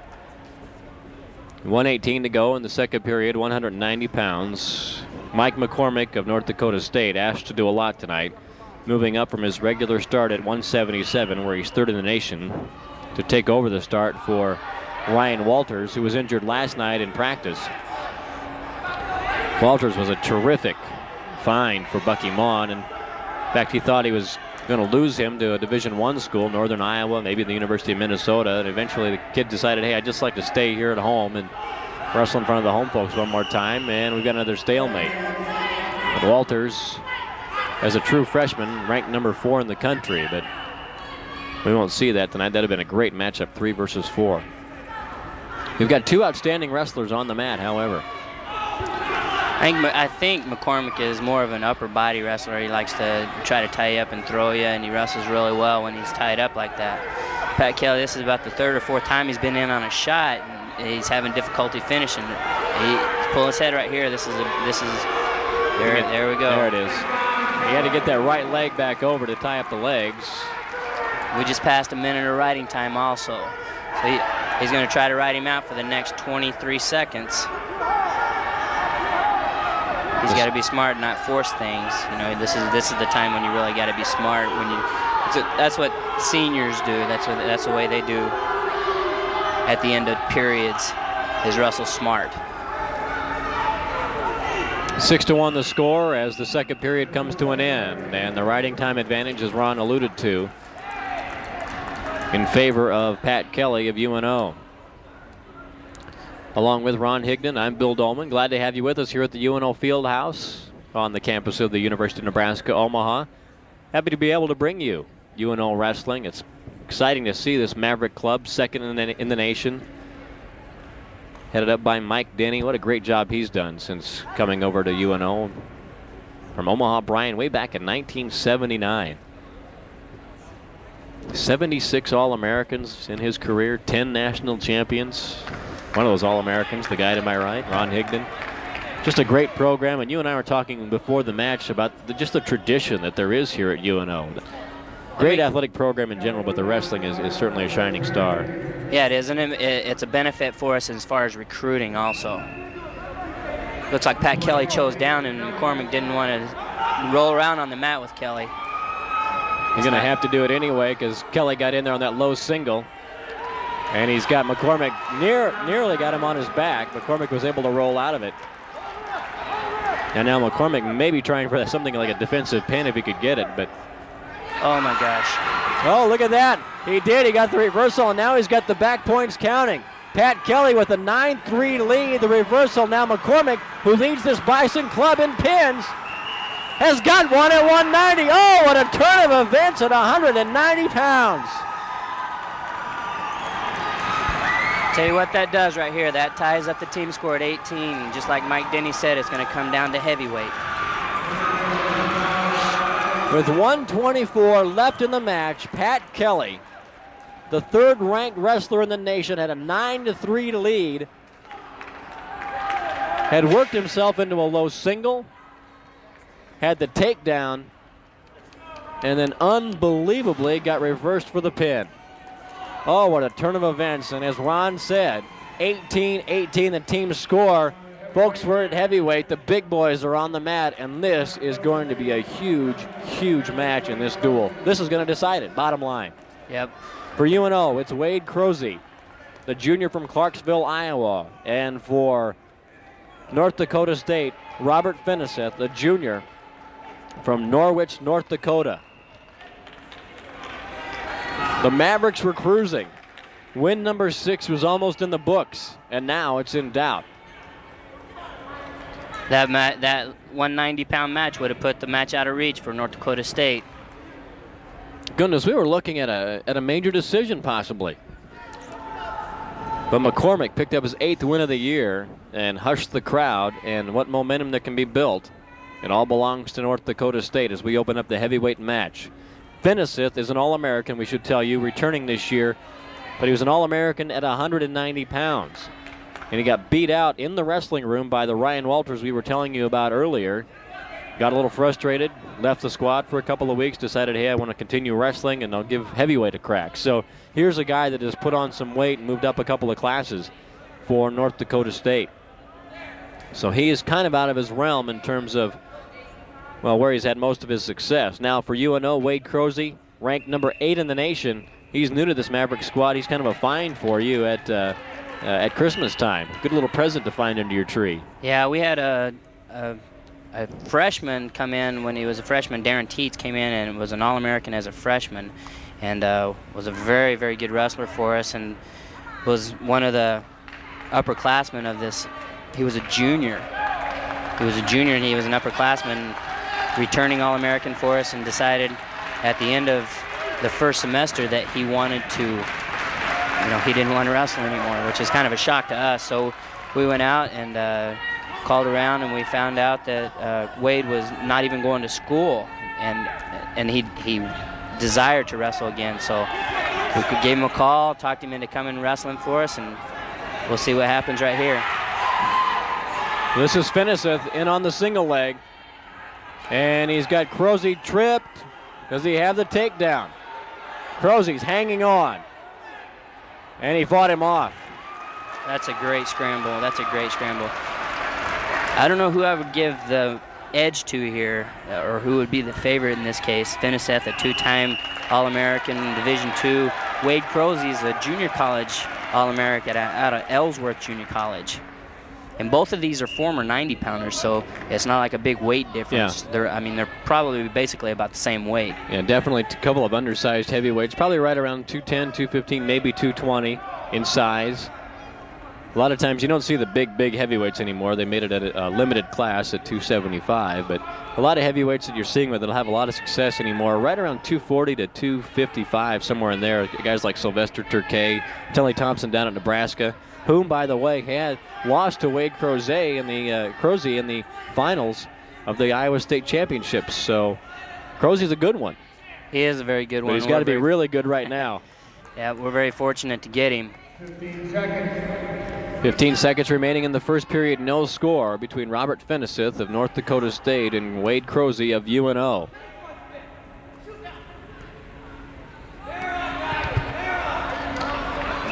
Looks like Crozy has a size advantage in height, though. He's a very strong guy. His hands look like, I mean, they're just huge. I can't believe how big his hands are. You shake his hand and it just engulfs your whole hand. Well, especially when you're a former All-American at 126 pounds, Ron. 26 was a long time ago. 18 all the score in the team race. It was all UNO the second half of this match until 190, and even then it was all UNO. There's the first point scored at heavyweight, and it's advantage UNO now 1-0 on the escape.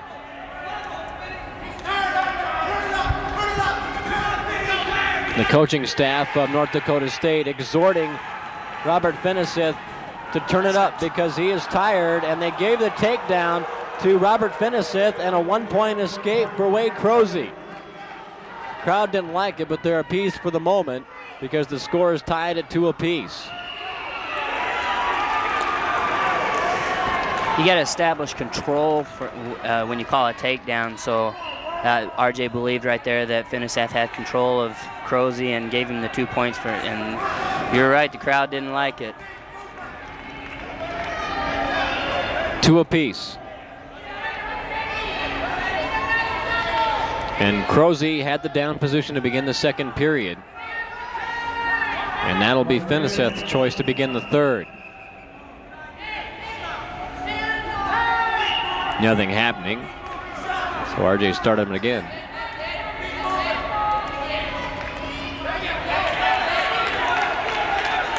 You'd like to see Crozy get a takedown here so he wouldn't have to worry about riding him in that third period. It's going to come down to being on your feet again, I'm sure.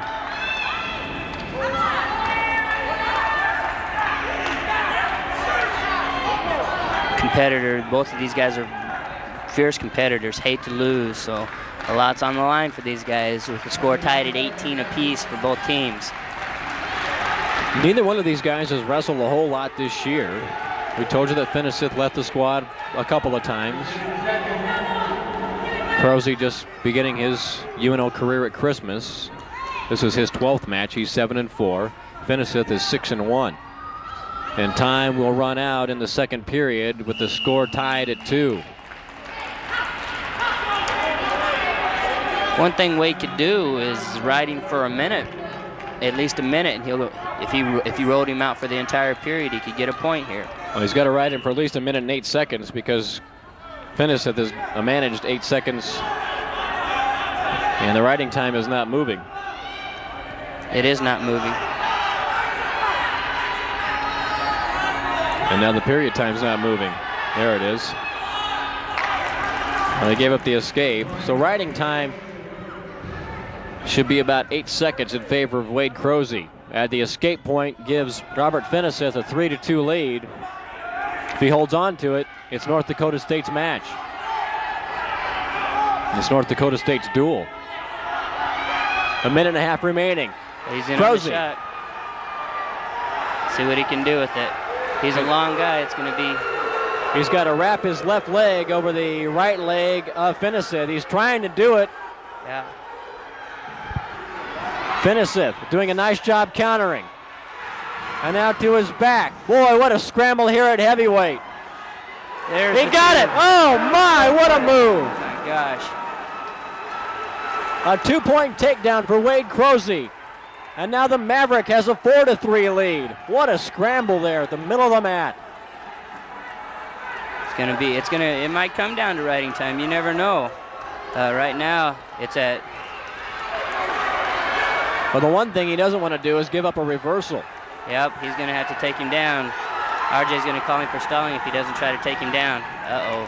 He cuts him loose. We're tied at 4. So it's going to come down to a takedown, either here or in overtime. We'll see what's going to happen.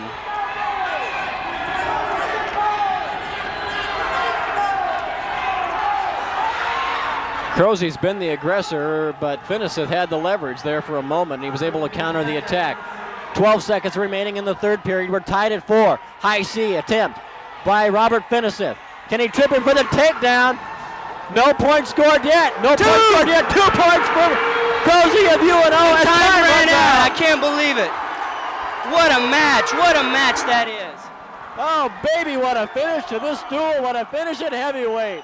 Wade Crozy of UNO gets the takedown. He countered the attack of Robert Finiseth, and Crozy, as time runs out, was able to swing around, get the takedown, the 2 points, and the duel for UNO. 6-4 the score at heavyweight, and the final score in the duel, UNO wins it 21-18. Oh my, what a I said at the beginning of the match this was going to be fun from start to finish.